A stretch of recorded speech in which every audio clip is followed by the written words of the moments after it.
Bonjour et bienvenue dans cette partie de la formation Booster de confiance. J'espère que le programme que je vous ai préparé va vous plaire. En voici le contenu.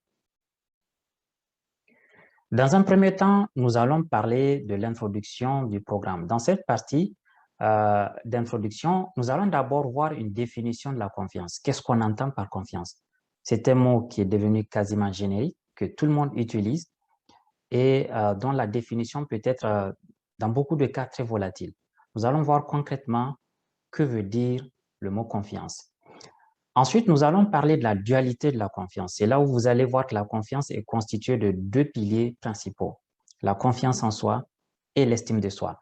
Dans un troisième temps, je vais vous évoquer l'importance de la confiance. Je pense que tout le monde a déjà une idée de cette importance parce qu'on ne peut rien créer dans la vie sans cette confiance.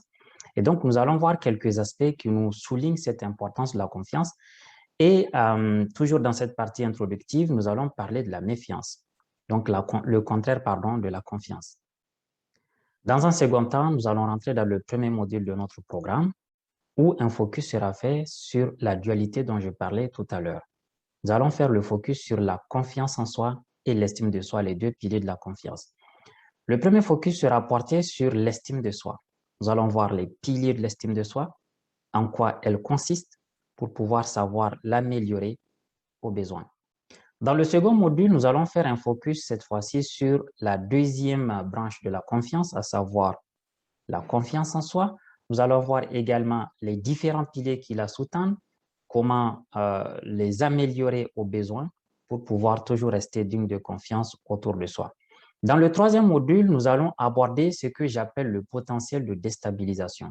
C'est une notion que j'ai ajoutée dans la démarche de la confiance, on va dire, et qui dépend des deux piliers précédents, la confiance en soi et l'estime de soi. Vous allez voir que, en fonction de deux éléments qui concernent ces deux piliers, vous pouvez connaître votre niveau de déstabilisation. Vous allez mieux comprendre, pourquoi vous êtes plus ou moins déstabilisé face à telle ou telle autre situation, tandis que certaines personnes dans la même situation gardent, par exemple, un sang-froid remarquable.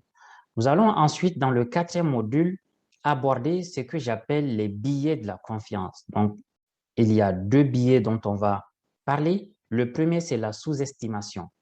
Et le second biais, c'est la surconfiance, donc la surestimation.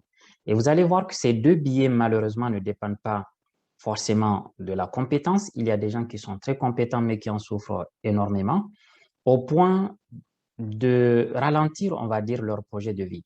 Donc, nous allons évoquer ces deux biais et voir concrètement en quoi ça consiste, comment les éviter pour pouvoir toujours rester digne de confiance. Et dans le cinquième et dernier module, nous allons évoquer cette fois-ci des solutions, des pistes, des méthodes pour pouvoir améliorer concrètement le niveau de confiance en soi et d'estime de soi et rester digne de confiance dans toutes les relations interpersonnelles, que ce soit dans le privé, dans la vie professionnelle ou même dans la vie publique. J'espère donc que ce programme, ce contenu que je vous ai préparé correspond exactement à vos attentes lorsque vous êtes inscrit dans ce programme de formation, Booster de confiance, et je vous dis à très bientôt dans le début de notre programme.